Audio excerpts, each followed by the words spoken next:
Amém. Deus nos dê graça, para esse momento de receber a palavra. Nosso coração esteja livre, disposto, em nome de Jesus. Nesses dias eu tenho entendido uma necessidade de ministrar às famílias. Deus nos deu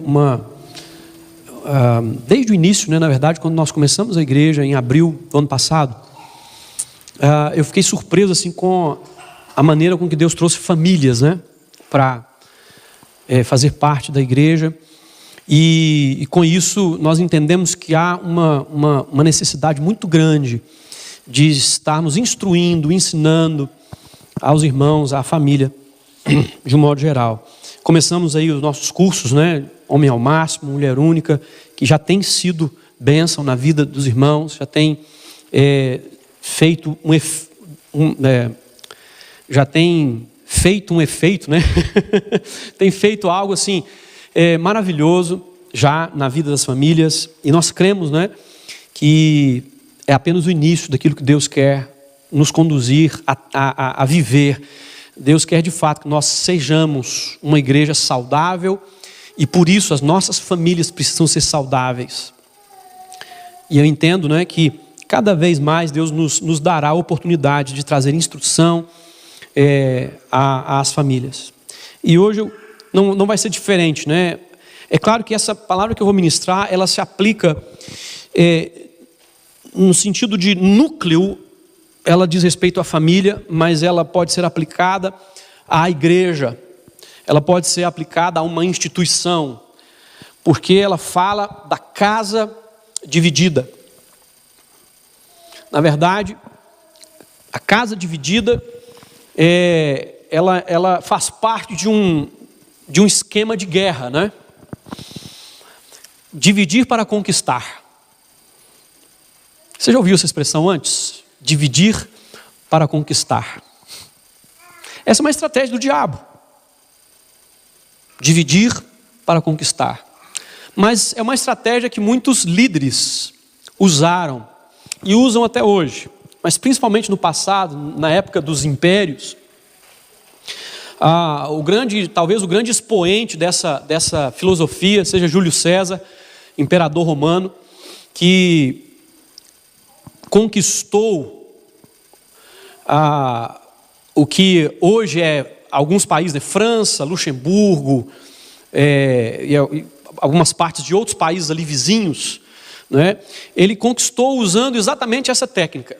Dividiu a força dos povos que viviam ali, E assim ele conseguiu enfraquecer esses povos e dominar esses povos. Satanás usa essa mesma estratégia contra os cristãos. Dividir para enfraquecer, para conquistar. Satanás não pode destruir o cristão, mas ele pode enganar o cristão. E infelizmente, ele pode dividir a igreja. Se nós não vigiarmos, se nós não entendermos o que significa uma casa unida, se nós claramente não resistirmos a essa ideia de casa dividida, nós cairemos nesse mesmo problema. E eu entendo que a unidade da igreja, ela começa na unidade familiar. A unidade de um país começa na unidade familiar.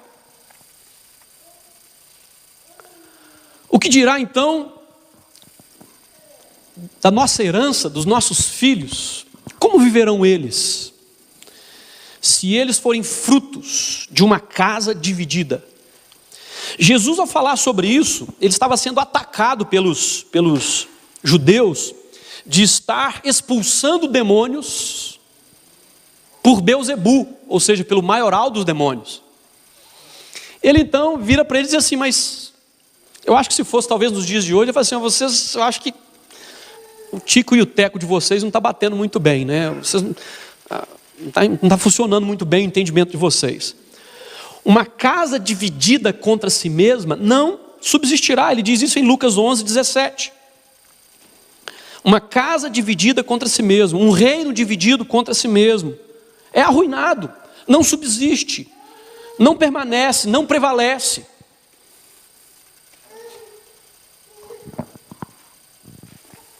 Então, como que Satanás, um ser inteligente, iria usar disso contra si mesmo? De forma alguma.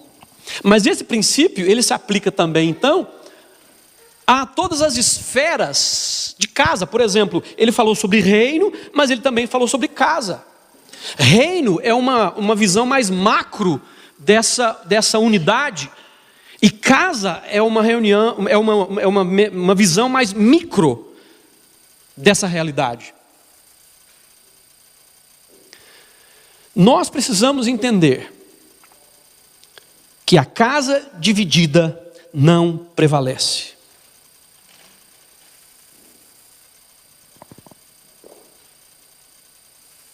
Uma família dividida não prevalece.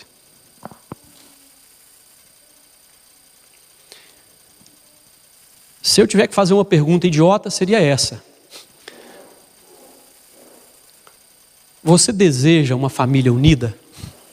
Você deseja ter uma família que prevalece? É óbvio, ninguém se casa, ninguém se une a alguém para constituir uma família imaginando, planejando que essa família vai ser destruída, imaginando e planejando que não vai ter união. As intenções, elas são até boas no início, mas isso não garante que isso de fato vai acontecer, né? Que vai ser unido, que vai ser bom, que vai prevalecer. É preciso, de fato, viver alguns princípios. E eu gostaria, então, de caminhar com vocês nesses princípios, sobre uma casa que não se divide, uma casa que é unida. A primeira coisa que nós precisamos fazer, ou que você precisa fazer, para que a sua casa seja unida, para que ela não seja dividida, é obedecer a Cristo. A primeira coisa que o homem precisa fazer para que a sua família seja unida é obedecer a Cristo. E a primeira coisa que a mulher precisa fazer para que a sua família seja unida é obedecer a Cristo. A obediência a Cristo garante sucesso para a família. Em Mateus 7:24, Jesus diz o seguinte: portanto, quem ouve as minhas palavras e as pratica e as obedece, é como um homem prudente que construiu a sua casa sobre a rocha. Mais uma vez nós temos a expressão casa aqui, que significa não apenas a própria vida do homem, como pode representar também a sua família. Aquele que edifica sobre rocha, aquele que edifica sobre, e ele está falando que rocha é essa? Essa rocha é a prática, é a obediência ao ensino de Cristo. E aí, queridos, nós precisamos entender que, como conceito, todo cristão sabe que deve obedecer a Jesus. Mas às vezes na prática, e muitas vezes na verdade, na prática, falhamos nessa obediência. Porque nós, de certa forma, seccionamos a obediência àquelas coisas que nós achamos graves. Por exemplo, eu não mato, então eu estou obedecendo a Deus. Eu não roubo, por isso eu estou obedecendo a Deus. E assim por diante. A gente tem esses pecados, né, classificados como hediondos ou piores, e nós seccionamos eles. Mas nós não olhamos a lista inteira. E aí a nossa obediência, ela é uma obediência quando tratamos dessas questões, entre aspas, grandes. Mas não somos tão criteriosos naquelas coisas que Deus já nos mandou, que Deus já nos deu como mandamento, mas não obedecemos, continuamos não obedecendo. E assim vamos também colhendo os frutos desta não obediência. A obediência a Cristo te leva a uma relação profunda com Deus. Por isso, nós podemos manter a nossa casa unida, porque em primeiro lugar, A obediência a Cristo nos leva a uma relação mais profunda com Deus. Em João 14, 21, nós encontramos essa verdade. Jesus falando isso de uma forma muito clara. Ele diz assim: quem tem os meus mandamentos e lhes obedece, esse é o que me ama. Aquele que me ama será amado por meu Pai, e eu também o amarei e me revelarei a ele. Esta revelação, ela não está falando apenas do momento da salvação, quando os nossos olhos se abrem para enxergar a pessoa de Jesus como Salvador. Essa revelação, ela é contínua, enquanto eu obedeço, enquanto eu vou obedecendo ao mandamento de Deus, né? Deus me ama, Jesus também me ama e Ele se revela a mim. E na verdade, eu também o amo, porque a obediência é a prova do meu amor. E nisso, queridos, nós precisamos muito da graça de Deus, porque é muito fácil para nós falarmos ou cantarmos, né? Eu amo a Jesus. Jesus, eu te amo. Jesus, eu te amo. Né? Mas nós provamos o nosso amor quando obedecemos. Quando obedecemos. Quando obedecemos.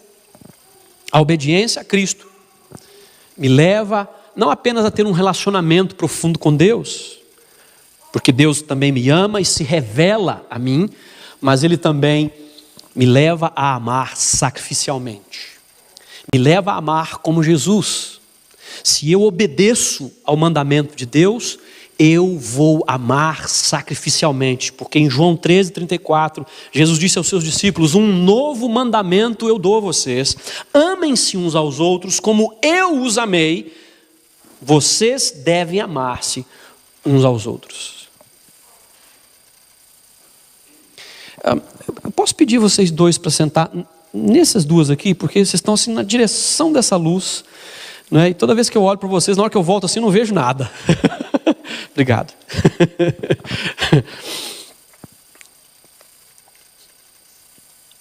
Um novo mandamento eu vos dou, que vocês se amem como eu amei vocês. E nós sabemos que o amor, a qualidade de amor com que Jesus nos amou é um amor sacrificial. É a ponto de dar a própria vida. E aí, queridos, nós precisamos entender, se o mandamento de Jesus é que eu devo amar com este tipo de amor, vamos trazer isso para dentro de casa? Vamos trazer isso para dentro da nossa família? Vamos fazer disso então um termômetro para saber se a nossa família ela vai ser unida ou não, porque, volto a dizer, aquele que tem os mandamentos de Jesus e os guarda, esse é o que ama. E aquele que ouve os mandamentos de Jesus e obedece, estabelece a sua casa sobre a rocha. E tudo que vem contra essa casa não pode prevalecer contra ela, porque ela está sólida, unida, firmada, edificada. Então, Jesus me deu um mandamento, e esse mandamento é o quê? Amar. Ele me mandou amar como Ele amou. Então, por que eu devo trazer isso para dentro de casa? Porque o meu cônjuge, a minha esposa, é a primeira pessoa que eu preciso amar com esse amor, porque ela é a pessoa que está mais próxima a mim. O meu cônjuge, os meus filhos, são os primeiros a receberem essa qualidade de amor.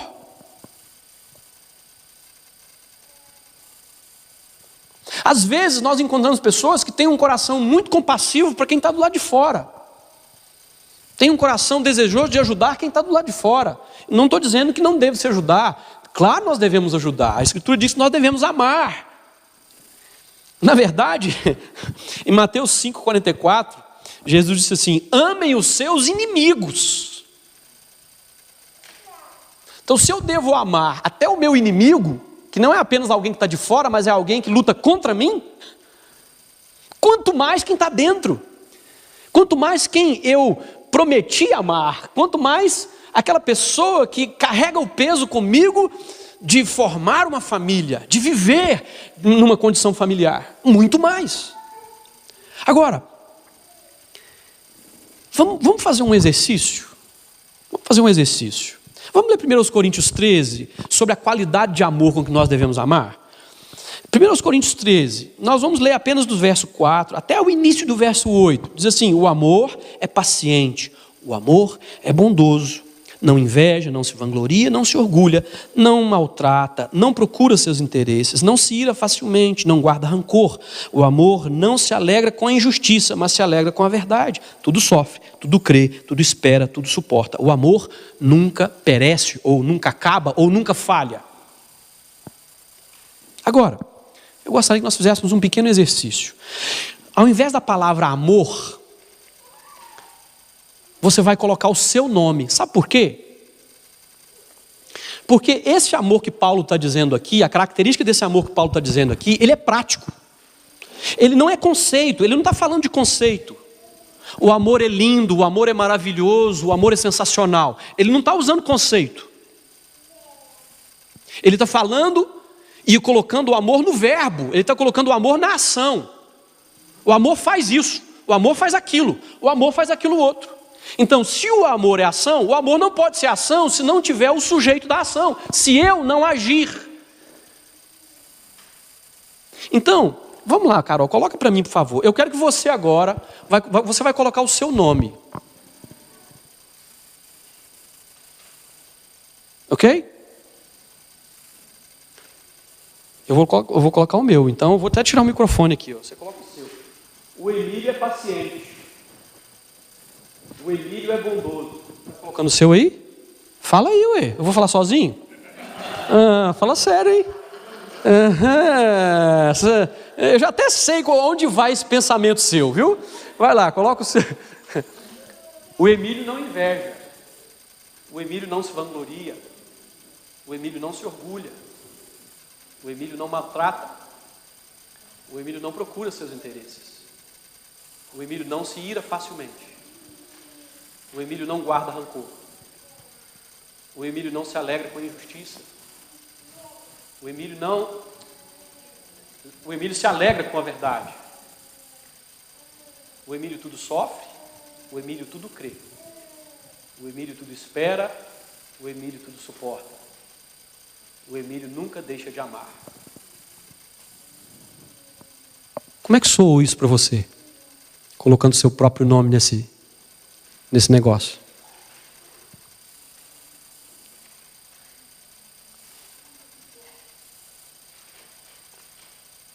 Talvez a maioria de nós diga assim, não, aí sim, aí me coube aí, ó. Nessa frase aí, eu. Mas é quando vem a outra, você fica até assim, dá um incômodo, não dá? Dá um negócio estranho, porque aquela frase não se encaixa com a sua prática. Por quê?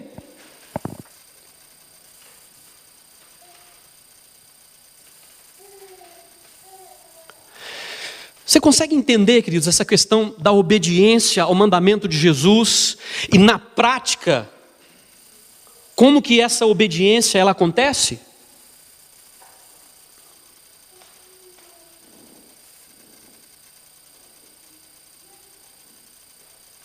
Porque se eu não consigo colocar o meu nome ali, significa que aquilo não é verdade para mim, não tem sido pelo menos, na minha prática. E eu sei que quando se trata de marido e mulher, talvez o mais difícil seja o Emílio não se ira facilmente. O Emílio não guarda rancor. Porque se tem alguém que tem o dom de fazer a gente irar, é o cônjuge, não é? Parece que é dom, não parece?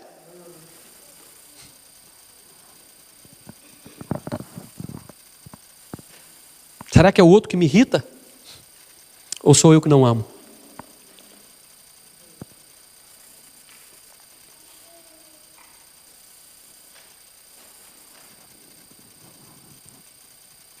É sério, não é?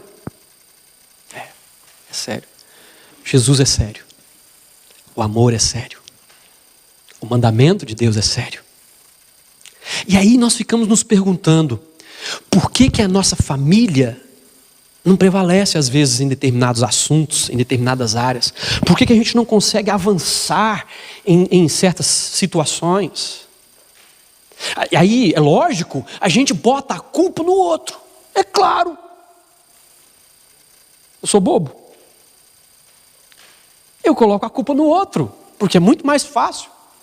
Mas na verdade a responsabilidade é de cada um, porque o mandamento é para cada um de nós, como discípulos de Jesus, que nos chama à obediência, a amar como Ele amou, amar o amor de Jesus. E essas são as características do amor de Jesus. Se você colocar aqui, Jesus é paciente, Jesus é bondoso, Jesus não inveja, Jesus não se vangloria, Jesus não se orgulha, Jesus não maltrata, Jesus não procura seus interesses, Jesus não se ira facilmente, Jesus não guarda rancor, Jesus não se alegra com a injustiça, mas se alegra com a verdade. Jesus tudo sofre, tudo crê, tudo espera, tudo suporta, nunca deixa de amar.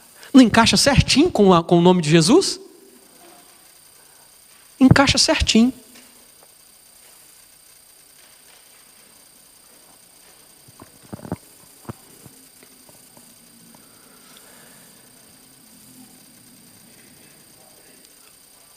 Você quer ter você quer ter uma família unida?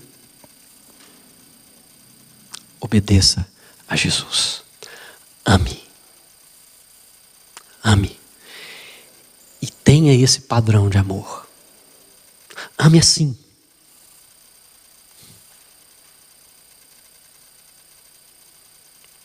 A minha esperança é que ao sair daqui hoje, você realmente olhe para isso como um desafio. E isso alimente o seu coração nesses dias. Para que você avalie a natureza do seu amor para com seu cônjuge. A maneira com que você de fato age com ele. Com que você vive com ele. Mas a obediência, queridos, a obediência a Cristo me leva a perdoar. E faz parte, é parte dessa característica do amor aqui. O amor não guarda rancor. Ou seja, ele perdoa, é pronto para perdoar. E é tão interessante isso, porque como nós precisamos, nos nossos relacionamentos, aprender a perdoar, queridos. Porque na convivência íntima, a pessoa que nós mais amamos também acaba sendo a pessoa que nós mais ferimos. Porque é onde os nossos defeitos, eles afloram. A pessoa que mais te conhece é o seu cônjuge, a pessoa que vive debaixo do mesmo teto, que compartilha a sua cama, compartilha o banheiro, que te olha e às vezes de longe já sabe o que você está sentindo, já sabe se você está bem ou não. Essa pessoa é a que você mais fere. Porque quando você se irrita e machuca, ou quando você mente e machuca, ou quando você encobre e machuca, ou quando você é indiferente e machuca, é a pessoa que está mais perto de você e por isso sofre mais. Agora, muda também o negócio. Você também é a pessoa mais ferida pelo seu cônjuge. Inevitavelmente. Inevitavelmente. E por isso, querido, se não houver amor, não tem como prosseguir. Se não houver perdão, não tem como prosseguir, porque o perdão é o remédio para restaurar o amor. Porque se não houver perdão, o amor vai minguando, ele vai enfraquecendo, ele vai acabando, ele vai se desfazendo. Se não houver perdão, o rancor toma conta, a ira toma conta, a revolta toma conta, e às vezes até o ódio. Você conhece pessoas que quando casaram, juraram amor eterno, mas quando se separaram, passaram a odiar um ao outro? Você já viu isso acontecendo? Eu já. E você pergunta assim, para onde foi aquele amor que virou ódio? Ele morreu. E uma das balas que acertou esse amor foi a falta de perdão. Foi a falta de perdão. Nós temos dezenas de textos sobre o perdão na Escritura, mas eu quero um específico, né, que é Marcos 11, 25, que diz: e quando vocês estiverem orando, se tiverem alguma coisa contra alguém, perdoem-no, para que também o Pai Celestial perdoe os seus pecados. Um dos grandes problemas que existe na questão do perdão é exatamente que nós ficamos travados. A nossa relação com Deus, ela estagna. É o que Jesus está revelando aqui, e Ele revela em outros textos também. A pessoa que se recusa a perdoar, a vida dela, o relacionamento dela com Deus também definha. O relacionamento dela com Deus também se enfraquece. E a sua situação vai se tornando cada vez pior. E o perdão, eu sei que você já ouviu isso, talvez dezenas, até centenas de vezes, mas o perdão não é fruto de um sentimento. O perdão é uma decisão de perdoar. É um mandamento que Deus nos deu. E se é um mandamento que Ele nos deu, nos cabe obedecer ou não. Por isso, queridos, é uma decisão do coração de perdoar. Aí, como pastor, eu já ouvi dezenas de vezes as pessoas dizendo: mas pastor, eu não consigo perdoar. Isso é mentira, querido, isso é um engano. A pessoa que diz que não consegue perdoar, ela está se enganando. Porque Deus deu a todos nós a capacidade de perdoar. Ele nos fez semelhantes a Ele. E parte dessa semelhança está na capacidade que Ele nos deu de perdoar, de recomeçar, de fazer de novo. Então é muito mais, quando a pessoa diz assim: eu não consigo perdoar, na verdade o que ela deveria estar dizendo é: eu não quero perdoar. Eu quero que essa pessoa pague. É isso. Então, se você é obediente a Cristo, se você de fato quer que a sua casa esteja firmada, estabelecida, unida, você tem que perdoar.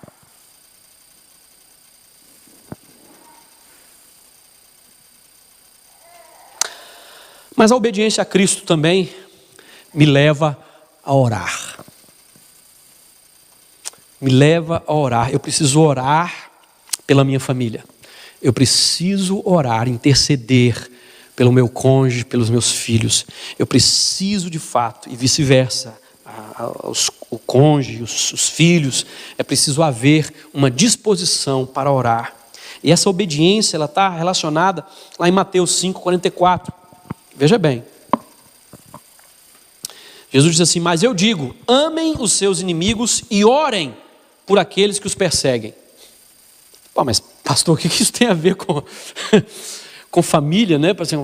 Como que esse mandamento pode se aplicar para a família? Meu irmão, se eu devorar pelos meus inimigos,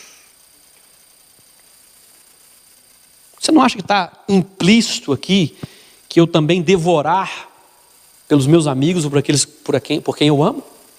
Com certeza. Volto a dizer, se eu devorar pelo meu inimigo, quanto mais por aqueles a quem eu amo.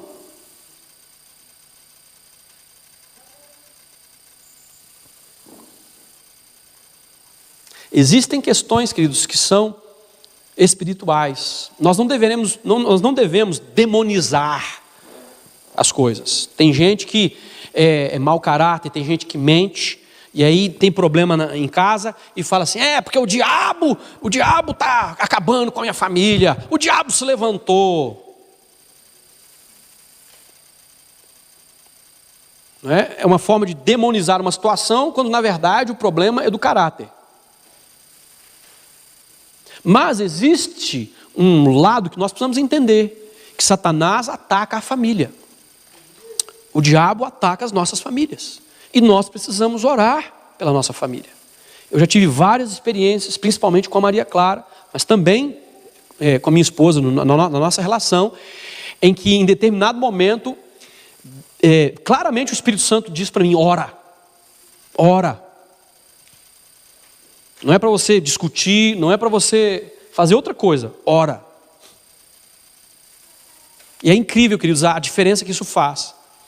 Em algumas vezes, por exemplo, e aconteceu umas 3 vezes de eu começar um momento de busca com Deus, dizer: Deus, eu vou jejuar, eu vou orar, eu vou te buscar mais, eu estou com sede, estou com fome, eu preciso de mais do Senhor, eu preciso, né?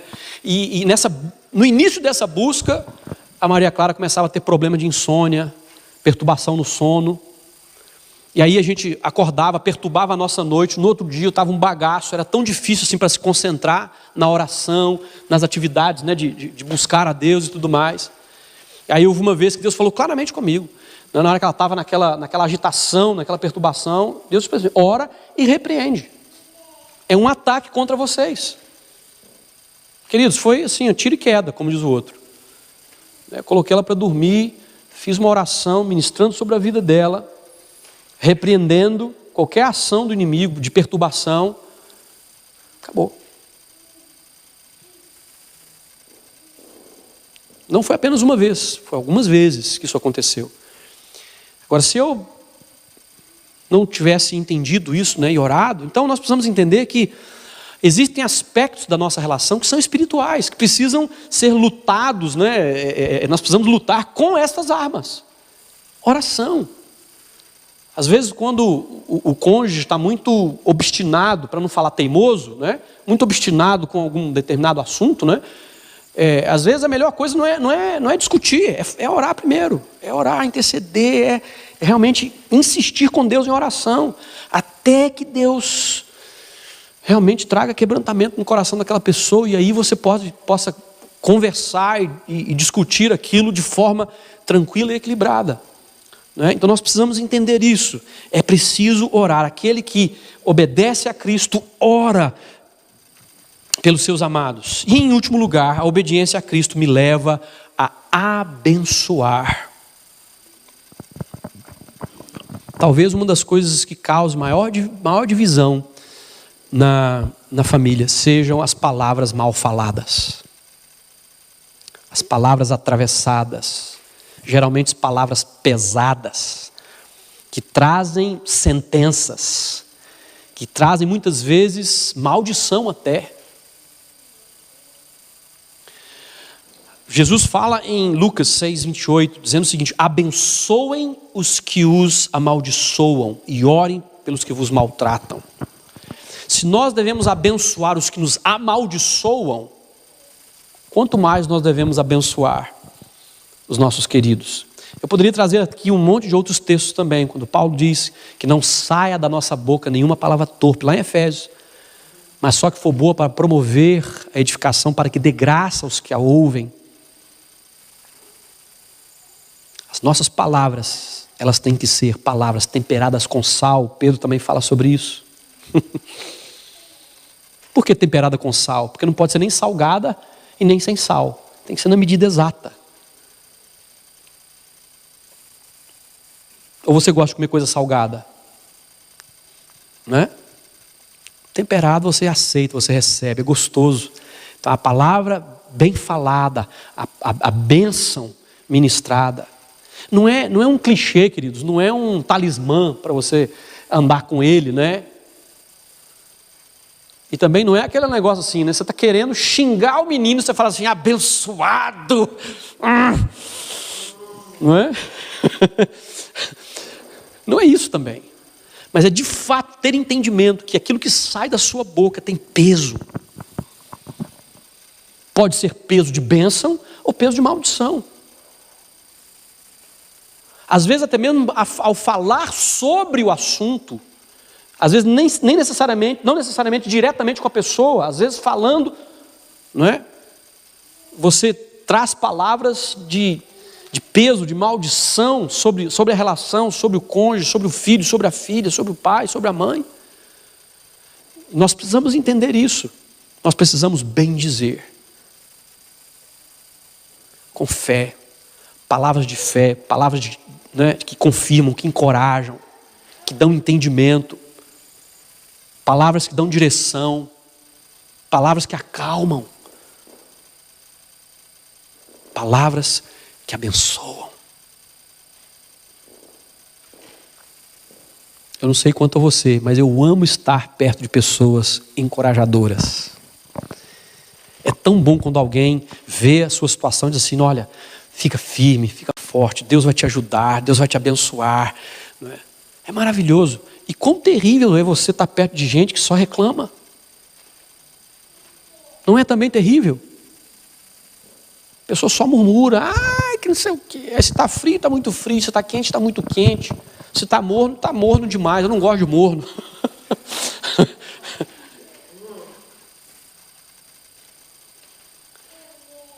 Ah, se está sorrindo, você está rindo de quê? Você está chorando, mas está chorando de quê? Não é? Nada está bom. É péssimo, queridos. E às vezes a pessoa que olha para você e nunca tem nada de positivo, nunca vê nada de positivo em você, é só burralho, é só lenhada, é só pancada. Como nós precisamos olhar aquilo que é bom, encorajar o que é bom, aquilo que há louvor, aquilo que tem boa fama, amém? Poder dizer para a pessoa, poder encorajar a pessoa.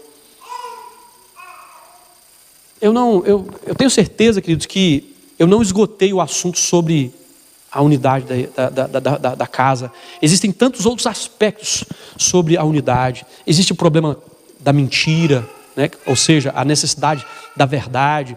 Existe a indiferença, tantas outras coisas que nós precisamos tratar. Mas eu quero encerrar por hoje falando sobre obediência. Se nós pelo menos mantivermos como foco a obediência a Cristo, estas outras coisas, elas vão chegar a nós. Deus vai tratar conosco nas outras coisas. Porque quando eu tenho uma relação íntima com Deus, quando eu me aproximo de Deus, quando eu estou livre para Deus, obediente a Cristo, e Ele se revela a mim, Ele também, à medida que Deus se revela a mim, queridos, eu vou tendo uma visão também de mim mesmo. E eu vou vendo aquilo que está errado na minha vida. E aí essas coisas também vão sendo tratadas.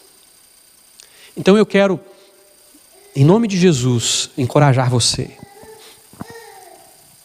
Obedeça. Obedeça a Cristo. Obedeça aos seus mandamentos. Mas obedeça na prática. Não apenas no conceito. Não apenas na sua cabeça. Não apenas na vontade de obedecer. É muito comum entre nós evangélicos, num final de culto, a gente se levantar, a gente orar e dizer: Senhor, a partir de hoje, eu faço isso, ou eu deixo de fazer isso. Dura mais ou menos até o final do culto, ou dura mais ou menos até você sair por aquela porta. Depois que você sai dali, só Deus sabe o que vai ser. É terrível isso. Porque Deus espera de nós fidelidade, coerência, obediência. Amém? Que Deus ajude você. Que você tenha isso de uma forma clara dentro de você. De dizer: eu vou obedecer a Deus. Se você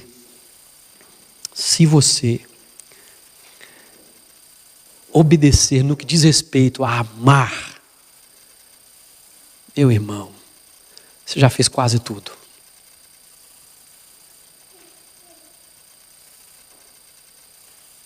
Coloque isso diante de você, em nome de Jesus. Vai fazendo lá o exercício de ler 1 Coríntios 13, colocando o seu nome. Quem sabe semana que vem você vai conseguir encaixar mais um. E falar com mais naturalidade. Você pode ficar de pé?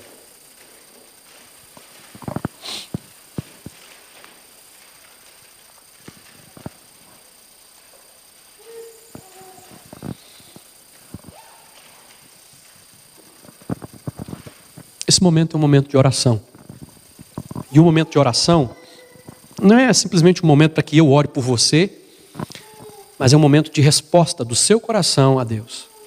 O que você vai dizer para Deus diante de tudo aquilo que você ouviu? Não é comigo mais. É com você. O que é que você vai fazer? Vou te dar uns momentos agora para você dizer isso para Deus. Se é que você quer dizer alguma coisa para Deus. Que você possa dizer agora. Em nome de Jesus.